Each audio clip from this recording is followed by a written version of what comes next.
Good afternoon and welcome. My name is Monica Wedlock Kilpatrick, and I serve as the director of the Disciples Care Exchange and Affinity Groups for the National Benevolent Association of the Christian Church Disciples of Christ. This webinar continues a series of webinars and educational trainings to be offered by the NBA Prison and Jail Ministries and Mental Health and Congregational Care Affinity Groups. Today's topic is Perfect Love Casts Out All Fear, Mental Health, the Criminal Justice System, and the Church. With the recent rise in mass shootings and debates over gun laws, many of us have been thinking differently about mental health and the criminal justice system, which have had a deep-seated relationship in our country. This webinar will shed light on the complex relationship between mental health and the criminal justice system, describe justice issues connected to this relationship, and set the groundwork for the church to think differently about our response to and relationship with the prison population. To begin, let me introduce our speakers. Angela Whitenhill serves as the convener of the NBA Mental Health and Congregational Care Affinity Group. She's an innovative family and children's therapist, as well as a licensed minister with experience in the mental health field and higher education, with proven success in interdisciplinary program development, bridge building, and organizational leadership. As a licensed clinical social worker, Angela specializes in trauma, suicide, depression, identity issues, and spirituality integrated psychotherapy. She formerly served as the chaplain and therapist at the Tennyson Center for Children, a Disciples Care Exchange partner, and one of the Rocky Mountain region's leading residential treatment centers. Angela helped create one of the nation's few spiritually integrated residential treatment programs. She's led and facilitated multiple training workshops on therapeutic intervention and cultural competence within the social work field. She's a graduate of the University of Denver and Union Theological Seminary in New York City, and Angela holds 2 master's degrees, a Master of Divinity and a Master of Social Work. She's earned a certificate in marriage and family therapy from the Denver Family Institute, where she served as psychotherapist at the Institute's community clinic. Welcome, Angela. Thank you. We also have Reverend Dean Bucalis, who's ordained in the Christian Church Disciples of Christ and presently serving as pastor of New Life in Christ Christian Church Disciples of Christ, a congregation he began inside a women's reentry facility in Louisville, Kentucky. He's the program coordinator for Mission Behind Bars and Beyond, an ecumenical reentry program that trains small faith-based groups to work with ex-offenders upon their release from prison. Dean is a trained volunteer facilitator for Juvenile Justice Pilot Program in Jefferson County, Kentucky, sponsored by the Restorative Justice Louisville, and he currently serves as the mission specialist for NBA's Prison and Jail Ministries Affinity Group. Welcome, Dean. At this time, I'll turn it over to our presenters. Thank you, Monica. I'll begin by setting the table and offering a context of why we're even talking about this particular topic. And I think just looking at this particular slide and the statistics that it contains will shed light on why this is an important issue for us to be discussing as members of the Christian Church Disciples of Christ, but just members of the community at large. In 2006, there was an estimated number of 705,000 mentally ill adults who were incarcerated in state prisons, 78,000 in federal prisons, and almost 500,000 in local jails. We're going to talk a little bit about how that came about and why those numbers are so staggering today. We're also going to talk a little bit about what we can possibly do about that as members of the Christian Church Disciples of Christ and members of the community as we seek to find solutions to what has become for so many people an overcrowded system of corrections. We've had past webinars that have talked about the issues of mass incarceration, particularly the disproportionate number of people of color who are behind bars. But it remains that the United States has the largest number of people incarcerated in the world. And consequently, many of the folks that we are housing in our prisons and jails are struggling with mental health issues. And we're going to talk a little bit about why that occurred, how that happened, and what possibly we can do about that. So I'm going to turn it over to Angela to give us a little background on that. Thank you. Excuse us. There we go. So how we got here, I appreciate that. We're going to think a little about the history of the involvement of the prison system. But there was a time in our country that most people who suffered debilitating mental illnesses were put into hospitals or insane asylums for treatment. And you can see that there at the top of the screen.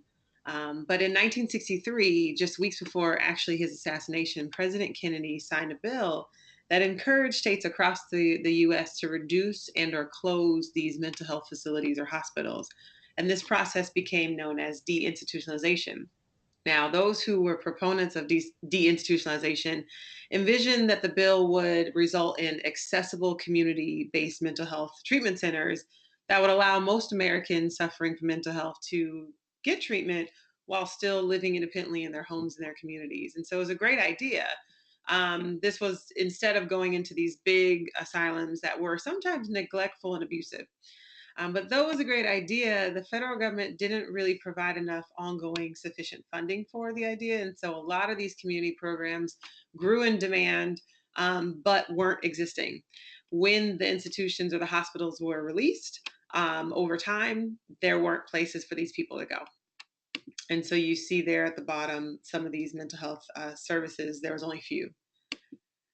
So this started this idea of trans institutionalization, which the inadequate funding presented this issue where 90% of the hospital beds that used to be full were gone, but yet there was no place to go.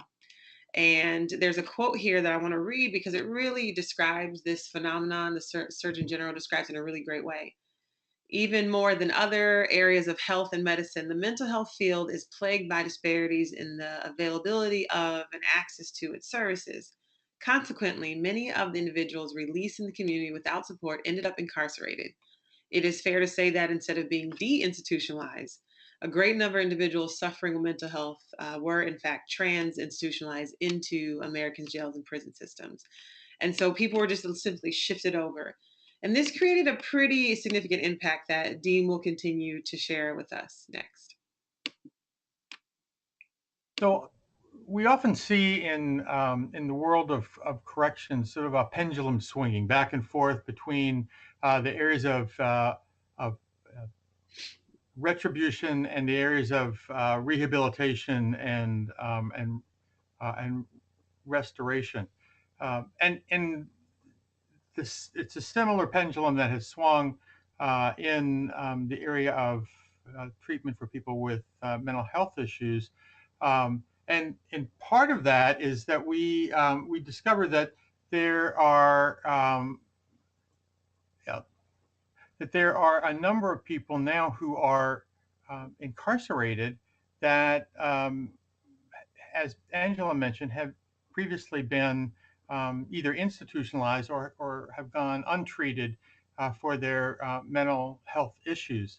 And so once again, it's rather shocking, I think, to know that the three largest mental health providers institutionally in our country are actually jails. So we have one in Illinois at Cook County, we have one in Los Angeles, and we have one in New York on Rikers Island. And so we see the numbers shifting between the folks who had been mentally ill in prisons and jails in early on, and then when the deinstitutionalization occurred, how the numbers have just swelled for those people who weren't able to find appropriate services on the outside and ended up in places of incarceration. So let me give you an example of that. In my hometown in Louisville, in Jefferson County, we have a county jail that is overcrowded, as many of our county jails are, to the extent that we're now forced to begin housing people in the old jail, which doesn't have an adequate sprinkler system. It doesn't have adequate space in beddings, but many of the people who are um, housed in this facility are people who are struggling with mental health issues, and they come in sort of like a revolving door. They'll come into the facility. They'll be at risk. They'll be in peril. They'll either be picked up on the streets for vagrancy or trespassing. They'll come into a facility. They'll get to a place where their levels have sort of gotten stabilized, and then they're released back into the community with nowhere to go, and very few mental health facilities that can accommodate them.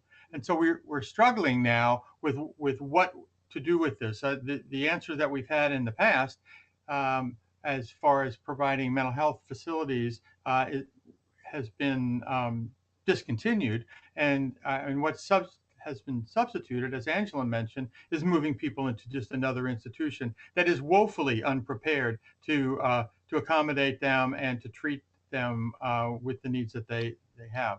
Mhm. And so what we're finding is that a number of the folks who are now incarcerated have what we call dual diagnoses. They come in, and many of them are in active addiction, either drug or alcohol addiction, and they also have some component of a mental illness that is attached to that, and so many of our prisons, because we have such exploding numbers, have inadequate staff that can actually attend to these folks. And so we have people now in our jails and prisons who have some pretty serious mental health issues, and oftentimes an inadequate system to treat them. Let me give you another example. So Emily had been in a women's facility and had been involved with some drug offenses. And in Kentucky, we're trying to move people out of the prison system into some more um, uh, appropriate recovery programs. And so Emily was given an opportunity to go up before the parole board. She was paroled with an opportunity to come to a community corrections facility where she would enroll in a 6-month substance abuse program. But she also had some significant mental health issues and was taking some medications for those. But when she got to the community health, the community corrections facility, they were only permitted to administer one drug per inmate.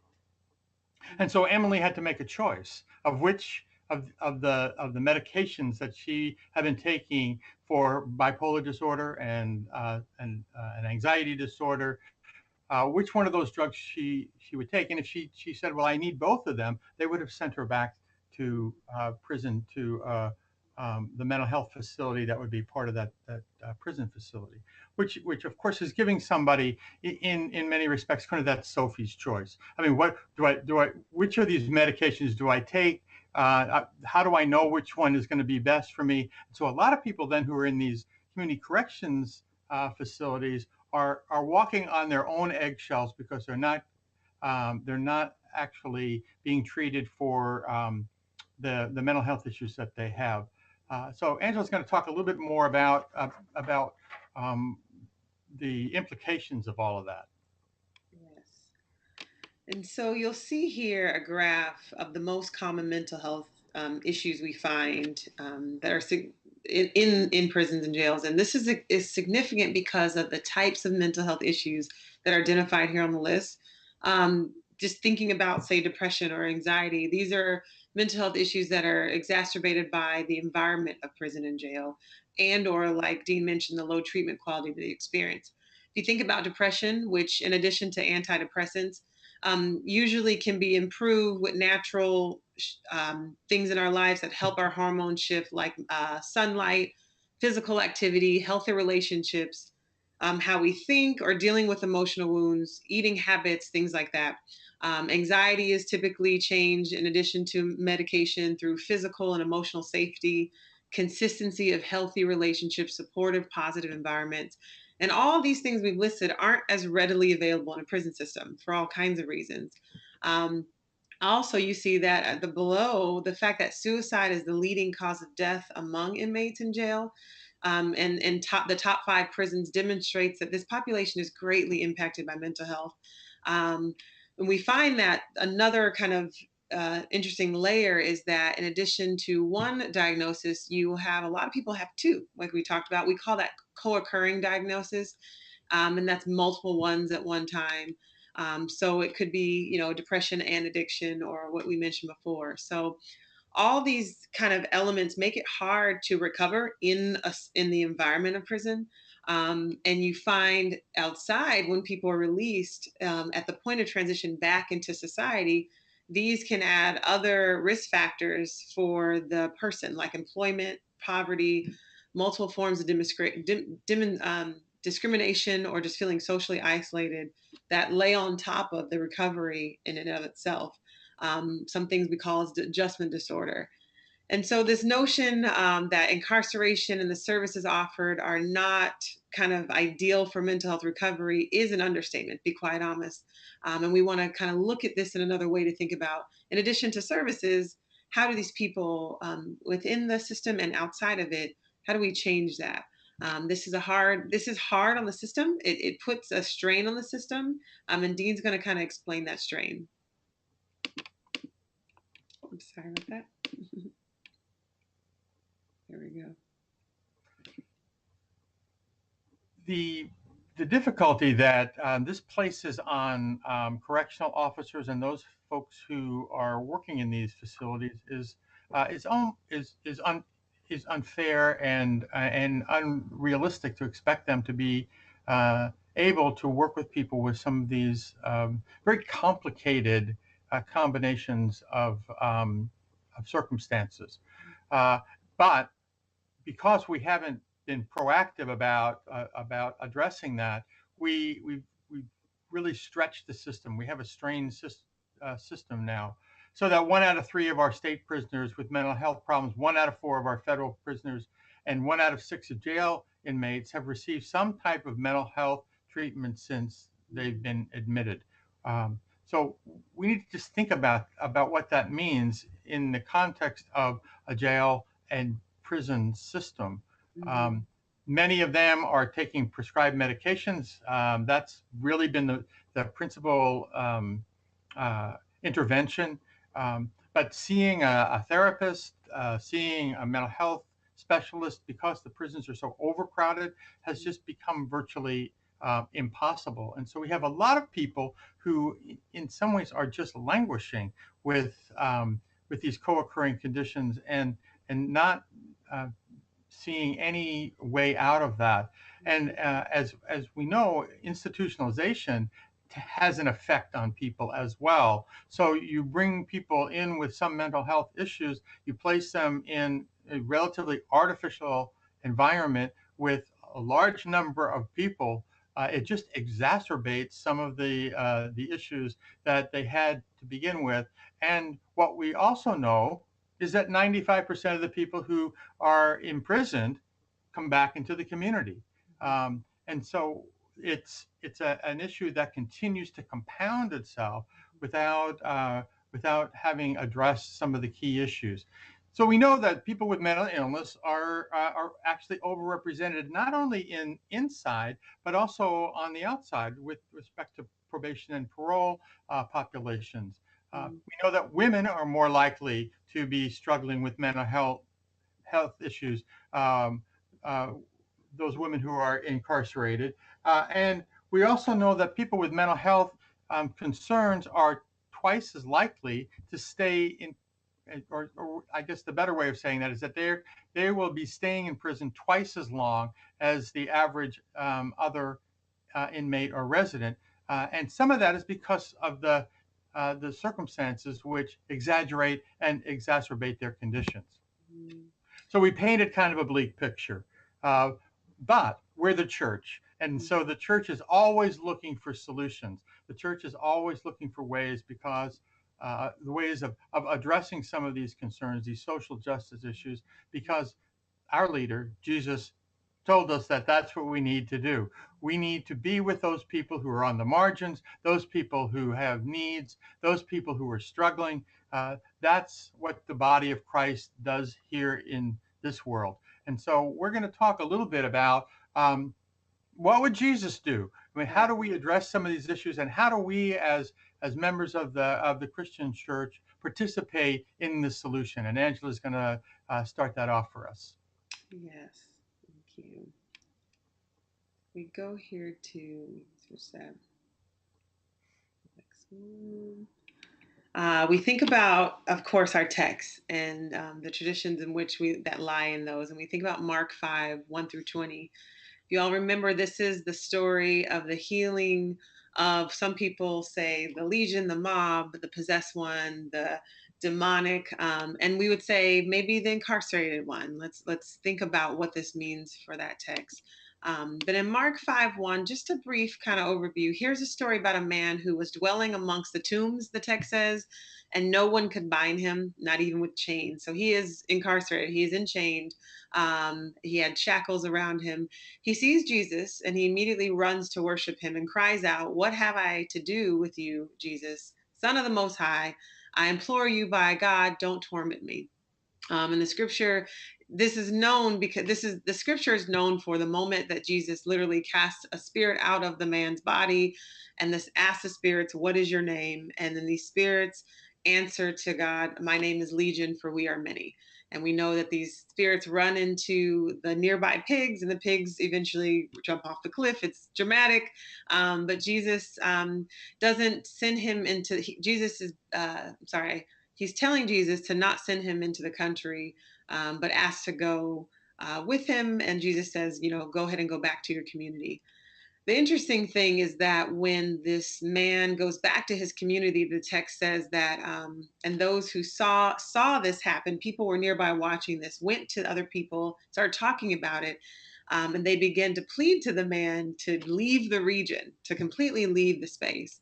And so it's something to think about if we think about our brothers and sisters who are suffering from mental health issues. If we look at this text, um, when they are set free or when they are liberated out of these spaces, coming back to us, how much our own fear would ask them to leave our spaces, would ask them to not come to our spaces. So we want to think a little bit about what does it mean to receive people coming out of these places, and or like we talked about, going to them. What does that look like? So, mm-hmm. So one of the things that Jesus and this man dialogued about was this very issue um, of what happens now. So Jesus, you've relieved me of this burden. What happens now? And the words out of his mouth, and there's lots of different translations. The one I think that Angela and I like best is, "Don't punish me. Yeah. Don't punish me for the way I am. Don't punish me for what I've what I've done." And Jesus, in Jesus' way, says, "Go home to your people, report to them of the great things that God has done for you, and how God has had mercy on you." Mm-hmm. And so we're now at that particular place in our communities and society. So what happens when these people who have been struggling with some of these issues come to the church or come back to our community? Uh, uh, the the cultural response to that is to stigmatize people, Mm-hmm. to want to alienate them. That's what we do oftentimes with people that are different than we are, or people that we're afraid of, or people that we don't understand. We want to move them to the margins. We want to keep them out of our eyesight. We want to get them off our windshield. And so, what happens in this particular situation is Jesus is talking to us. He's talking to the church and basically says, "No, I'm sending him back to you, and so your role is to welcome him and to heal him and to restore him and to be there for him." Now, that doesn't mean that we do that without being well equipped, and that doesn't mean that we do that with some naivete. It means that we do that with an understanding of what we need to do to be better equipped, but also to be better equipped to work with folks who are coming to us with many, many issues. Issues not only regarding their mental health, but also having come out of an institution, having been stigmatized in numerous ways, not only as somebody with a mental health issue, but also somebody who now is a convicted felon. And if we can't welcome them in the community of faith on that front line, then these folks have nowhere to go. And so part of what we want to talk about is how we break some of those stigmas and how the church then can establish some protocols and methodologies to become a truly welcoming community. And Dina, as we go into that next phase, I just want to piggyback after something I heard you say that I want to illuminate is this idea that we are the body, right? We are Christ. And a lot of people read the text and say, well, Jesus healed them. I'm not Jesus. This is not my job. But if we think about it, is our job. Our prison system is not healing them. It's not doing the trick for all kinds of reasons. And so it is our job to heal them. And like we want to mention, we are not asking victims to, receive and work with their perpetrators. That is not what we're asking. I think people who have been affected by crime, they have their own work spiritually to do between them and God. But the rest of us who have no relationship in that way, we are saying, maybe we should think differently about what we mean as a church, and let's learn, let's get educated around what does it take to have a ministry? What does it take to be a ministry that is welcoming and conducive to those with mental health, but also with who've been in prison or been in jail. So I thank you for pointing that out, that we are the body and we are Christ in this moment. So how do we begin breaking the stigma?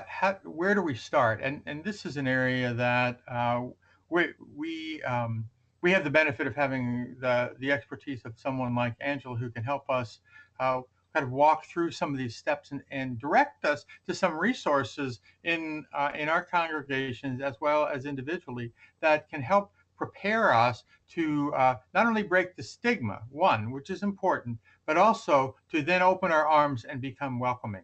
Mm-hmm. Thank you for that.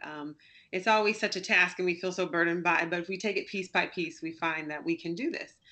So I want to lift up first education. I cannot stress enough how much we individuals and as a church body should educate ourselves in mental health to know what is what. It's no longer enough to kind of say, well, my uncle had depression, so I know what it is, but to really do our own research to find out what does it look like when someone has a certain mental health issue. So if somebody comes through my doors and I see these things, or they say I have it, I know kind of what it is, but I also know how to respond. There are ways to respond to mental health that have nothing to do with therapy. In fact, most people in our lives respond to us when we have mental health before a therapist does. So I want to encourage us to educate ourselves.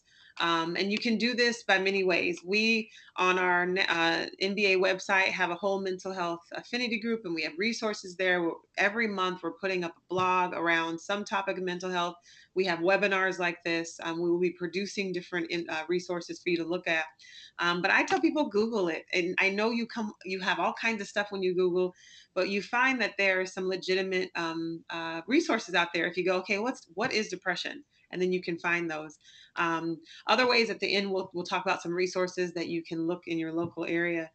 But aside from education in terms of how the church can respond, there is a therapeutic way to respond, but that's for the therapist, right? If you're a lay person or someone in Sunday school, the best way I found so far, if I can put in a nutshell, for the church to respond is to really be that natural resource that a therapist can't do. There's only so much we can go, but when people come out of therapy and go back into their communities, the community is what makes you, it's what supports you. And things like churches, they're natural in doing that. And so I would say all of us should really think about what it means to have mercy. Let's rethink mercy. As people of God, we have a unique relationship with grace, and we proclaim grace to all. I remember C.S. Lewis talked about how Christianity is literally one of the only major religions that has this idea of grace. It's not really a part of a lot of religions. So grace is our bread and butter. Yet one of our biggest hangups for Christians regarding those who are incarcerated is this notion of sin. Somehow they did something wrong, and so they're deserving of punishment. And we as the Christians should do that or allow it to happen. But somehow that's not the role we should play, right? We should be in grace And I think for how so many people responded to, say, the shootings recently, or even those before, where we think about, well, they did something wrong, so they deserved it. But it is important for us to really understand mercy through God's point of view when it comes to someone who has a record, who has done something, and now is out and free, and they've paid their time, and we are there to now show this grace. So thinking about mercy different, and in that thinking about compassion, really sitting with what does it look like to have compassion, to have empathy, to sit with people, hear their stories, be moved by it, to hear real, raw details of everyone's life, including our own, and to have a heart of compassion, to just go, to just see it and go, you know what? I still see the God in you, and I want to see the God in you, and I want you to see the God in me. And let's together figure out how to give mercy and compassion to one another. So that would be something I would have all of us sit with after this, is think is, how can I be merciful and show compassion in new ways that maybe my own understanding couldn't before? The understanding piece is not only a sense of empathy and understanding that really under any other circumstances, the people who are struggling in these situations could very well be us or our family members, and having that understanding. But it goes beyond that. It also begins to ask us, how do we then create space Mm-hmm. that is safe for the person who's returning, and safe for our own faith community. And there are ways of doing that by setting up certain protocols, by having certain policies in place so that there's an understanding of how we're going to be working with folks with special needs, Mm-hmm. people who are coming out of prison, people who may have been sex offenders, people who may be struggling with mental illness. How do we prepare ourselves so that they remain safe and protected in their journey, but we also can maintain a safe atmosphere for the members of our congregation and the children of our congregation and the people who are coming to our church? There are significant ways of doing that. One of the ways that we found with working with people who are coming out of incarceration, returning citizens, many of them who have these co-occurring conditions, is to begin training and developing mentors to work in small groups with those folks. Mm-hmm. Um, because sometimes coming into a large crowd can be very overwhelming, and to expect somebody to just sort of assimilate and to move um, freely through that in a comfortable way is often asking way too much. But having a smaller group, a smaller support group, a smaller group that this person can sort of walk with, and they can help navigate that person back into a community, can be very, very helpful, and can be very therapeutic without actually being professionally therapeutic. The ministry of presence is an incredible gift that we can give to people. Just walking alongside them, accepting them, understanding them, and caring about them. And that is one of the other gifts that the church can extend, this sense of care. A lot of people who are coming from places of institution feel that no one cares about them, and part of that is because they've been isolated, they've been um, alienated from the rest of the community, and to then begin extending a sense of care, that we care about you, we want to listen to you, we care about your background, your history, who you are, who your family is, what you like, what you are concerned about. Those things begin to humanize uh, relationships that have been in many ways dehumanized. And then the last component of that is the component of advocacy.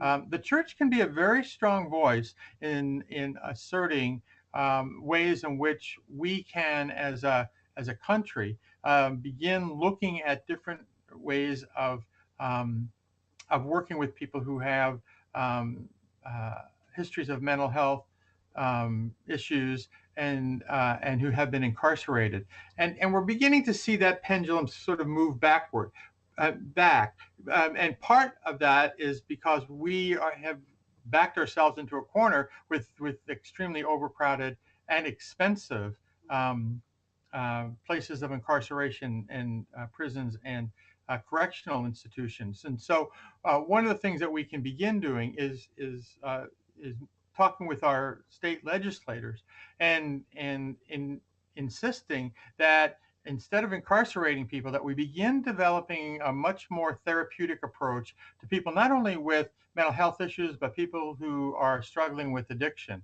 Because now I think most mental health people would agree, and Angela, I'll ask for your amen on this, that that putting someone with addiction as well as a mental health issue in a place of incarceration is not something that provides a positive therapeutic outcome.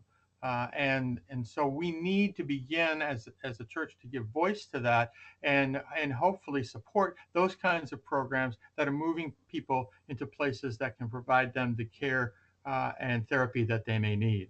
Definitely, definitely. Yeah, I appreciate you lifting that up.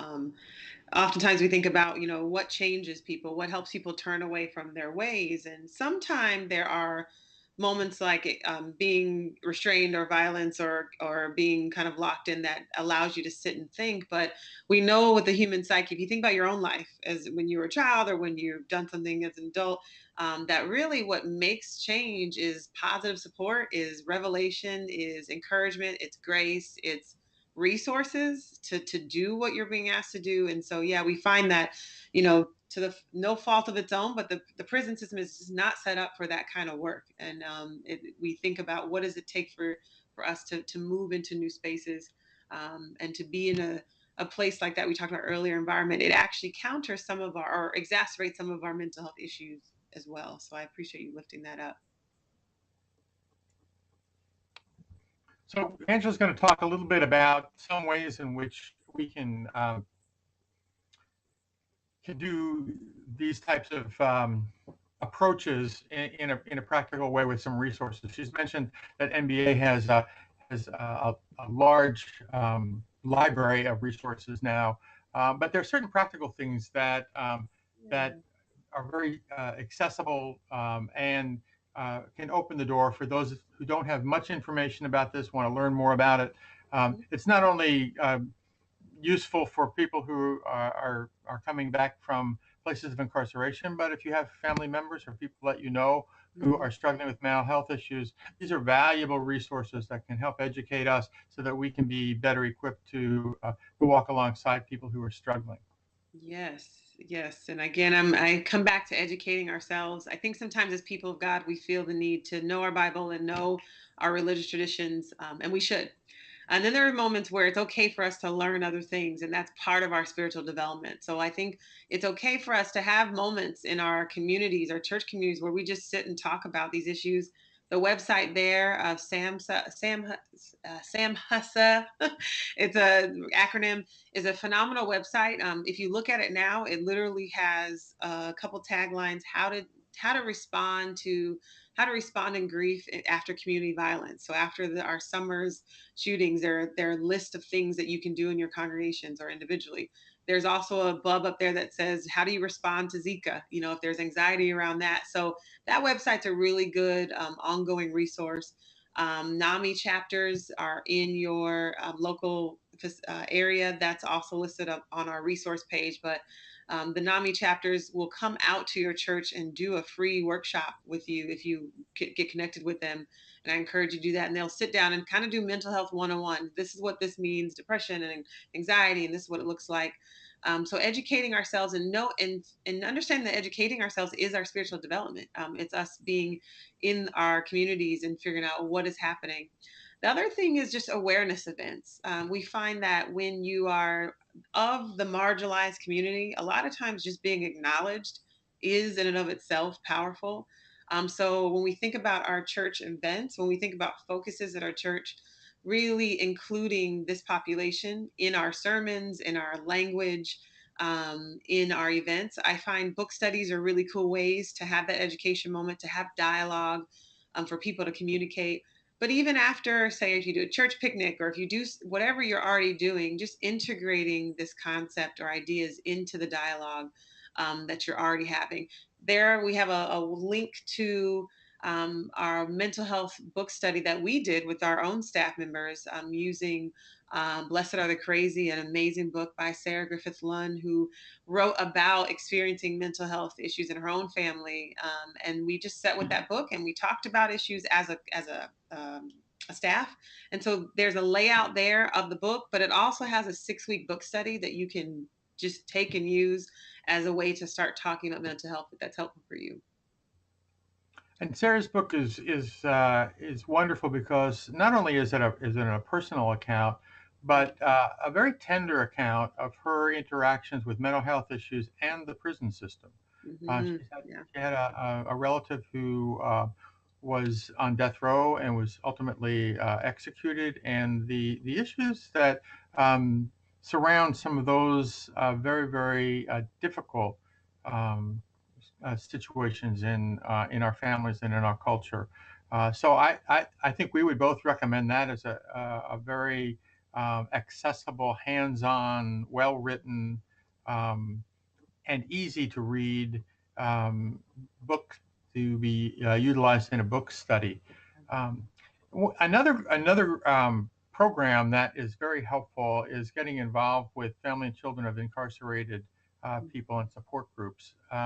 A lot of times, families of people who are incarcerated, but particularly people who are incarcerated with and have some mental health issues, feel very isolated and alone and don't want to talk about it very much because there's a stigma in our society that if you have somebody in your family with a mental health issue, that maybe you did something wrong as a parent, or there's some finger wagging about, well, if you had done things differently, this wouldn't have occurred.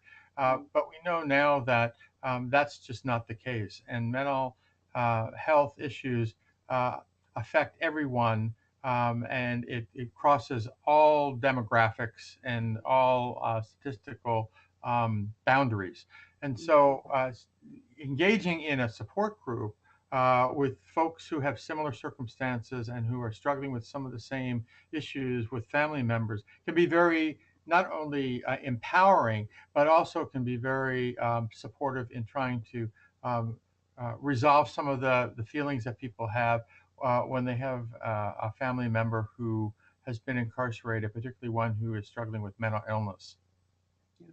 Yeah. The last item that we have there, and there's some references to that to those support groups. Is probably some of those support groups in every community around the country. And then the last thing we want to talk about briefly is how you can get involved in some justice and advocacy work. And the National Alliance on Mental Illness is a very powerful group across the country that advocates for people and families affected by mental health issues. And so we would commend going to that website, looking at that, and they have many suggestions in there of ways that you can get involved in your local community with respect to advocacy and support of with respect to some of these issues. So that's another really important resource for folks who may be interested in this particular topic. And we're hoping by the end of this webinar that everyone will be interested in this particular topic because it's so important to so many people. Mm.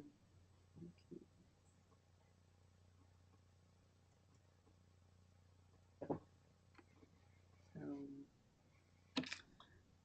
as we close, I know Monica will come back on, but just to encourage us all to think about what it means to share perfect love in these moments. Thank you both, Angela and Dean, for definitely that very informational and inspiring presentation on mental health in the criminal justice system. I think you've given us a lot to not only think about, but opportunities and ways that we can actually put our thoughts into motion, into action, and be the church that God has called us to be. There are a few questions that I'd like to offer out to you all for some responses. We'll take those few questions, and then once you finish with your responses, we'll close our webinar. The first, and not directed to anyone in particular, how do you find out about a returning citizen's mental health history? Mm. So you're in the church and someone's come into your congregation and you're trying to figure out how to best support them. a pastor's wondering, how do you find out about their mental history? It's a good question. And the thing that we always need to be careful about is confidentiality and also jumping to conclusions. I think sometimes what we may find as unusual behavior may not at all be something that's affiliated with mental health issues. Mhm. Um, if somebody comes into one's congregation and is open about that. One of the ways in which you can find out about a mental health history is just by having that person signing a consent form. They're pretty standard consent forms, and that then would give you permission, with their permission, to talk perhaps to their parole officer or some mental health professional who's been working with them. I think it's important to do that. I think sometimes when we act out of assumption, uh, when we um, when we don't quite have the full picture, we may do more of a disservice than we would do a service to someone. So finding out is important, but finding out with the permission of the individual would be something that I would recommend, because I think otherwise you begin uh, distancing yourself with respect to trust. Mhm. And I think with folks who are coming out of places of incarceration, um, the most important thing for a faith community to do is to try to establish that sense of trust. And that happens over a period of time. Yeah. Yeah, I think my first response just on the clinical side of things, when I think about how do we learn about people's histories, we ask, right? We people come in our office and we don't know all that's going inside. And so I think the art of asking is something that is hard to do when you are thinking about either safety or how do I serve. But I find even in a therapeutic relationship, which I think can transfer into the church, is really being ready for relationship, for real Mhm. relationship, the long haul, if this is a population that you're interested in serving. Because we find that in telling our stories, if you think about the things you've done or where you're coming out of, the actual process of telling the story is the healing. It Mm. is the revelation. And so sometimes when we want to know up front what happened, who are they, we're missing an opportunity for healing. I understand the security part of, well, who is this person and how do I ensure that we're working in a good environment, safe environment. But I think my own self as a therapist, if I'm with them and thinking about they're already cleared to be out and back in the community that I do trust and have faith in that way. I would say some kind of good ways to ask would be having a space where we're all sharing and we're all vulnerable. I think sometimes it's very hard if you've been through trauma, if you have mental health issues, if you've been in a situation like being in prison and you're the focal point. It can cause a shutdown or a defense that is unconscious. And so, as a therapist, I never want to make it like, "Hey, tell me your story." But particularly in a social setting like a church, I would encourage us to have kind of a topic at hand that we're addressing, and that we're all safe to share our experience with that topic. And then after time over relation, people I've noticed will come to you and ask you or tell you their need from you when they see something, right? As a pastor, as a therapist, you have something I need. When they see that joy, when they see that peace, when they hear in your sermons that there's liberation, there's grace, they will come to you and say, "Here's my situation. Here's what I need from you." So I want to encourage you to try not to think about this population that differently than you think about your own self, and think about other people you serve when you're trying to understand who they are and how to serve them in that relationship building moment. Mhm. Excellent. Thank you. The second question is, what recommendations do you have for returning citizens who do not have access to health insurance and therefore mental health services? Mhm. Great question. Just on my end of things, we have with the recent shift in healthcare that it is accessible if you can figure out how to find it, right? And so, one of the things I would encourage churches to do would be doing workshops on how to get healthcare if you don't have healthcare, how to read your healthcare agreements. This is a program, or this is a plan that offers a copay for mental health. This is a plan that does not offer mental health. But really sitting down, I mean, I know it was for me trying to figure out was tough. Sitting down with people to show them, "Hey, this is how you navigate the healthcare system." So there is plans that offer mental health services through the healthcare system that we have now. The other thing I would lift up is there's oftentimes in your community a community mental health centers. If you Google community mental health center, Raleigh, North Carolina, you'll probably, or wherever you're at, it should pop up who they are. Sometimes it's literally community mental health center. Sometimes they have different names, but a lot of times those facilities will take Medicare, take no insurance, or offer sliding scale fee. So you want to always ask, and do you have a sliding scale fee? Because some facilities, I know, like there's a place here, New Leaf Behavioral in Raleigh, North Carolina, that you don't have to have insurance. You can just show up and then they will work with your income and figure out what you can pay and then help you get resources over time. So you want to look into some of those community mental health centers.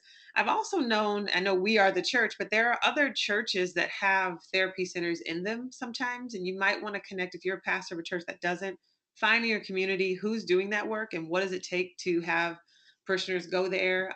Those are also really cool resources sometimes in our community. I don't know if Dean, if you had some other. But I want to just add two things. One, when I served outside churches, traditional churches, in the communities that I served, I always tried to get to know somebody in one of those mental health uh, community centers. It's just good to develop that relationship in case you need it for whatever reason. But anybody who does pastoral care, anybody who serves the church, it's going to come up. It's going to come up in situations where people have mental health issues, or somebody in their family mental health issues, and knowing somebody inside that you can call, you can get some advice, you can refer people to, is invaluable. So I would commend to every pastor to begin making that connection with somebody in their community.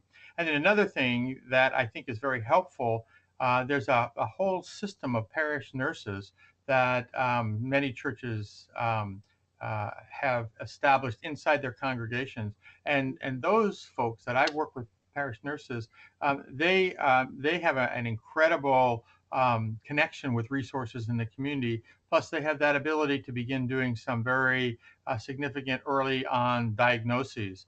And so, if your church may be interested in doing something more proactively, look into a parish nurse program because they can really be very effective.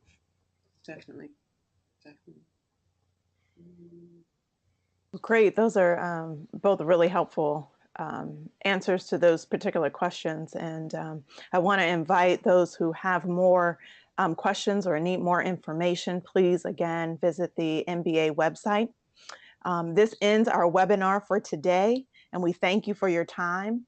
We ask that you consider the many ways you and your congregation or community might get involved or further your ministries in becoming welcoming congregations for those who are incarcerated and their families, some of which who have experienced or are currently experiencing mental illness or mental health challenges. The PowerPoint from today is available on the MBA website for your convenience, and please share these resources with others. A special thank you to Reverend Dean Bucalis and Ms. Angela Whitenhill for today's outstanding presentation. To get connected to the MBA Mental Health and Congregational Care Affinity Group, please email me at mkilpatrick@mbacares.org or visit our website at www.mbacares.org/mental-health. Our next webinar, Becoming a Welcoming Church, Safe Sanctuary Protocols, will be held on Wednesday, September 28th at 1 p.m. Central, 2 p.m. Eastern. Mark your calendars and visit the MBA website for more information and for registration. Remember to also like MBA on Facebook, follow us on Twitter, and visit our MBA webpage for more information related to Disciples Health and Social Service Ministries. And look out for more information on all of our upcoming events. We thank you so much and have a great afternoon.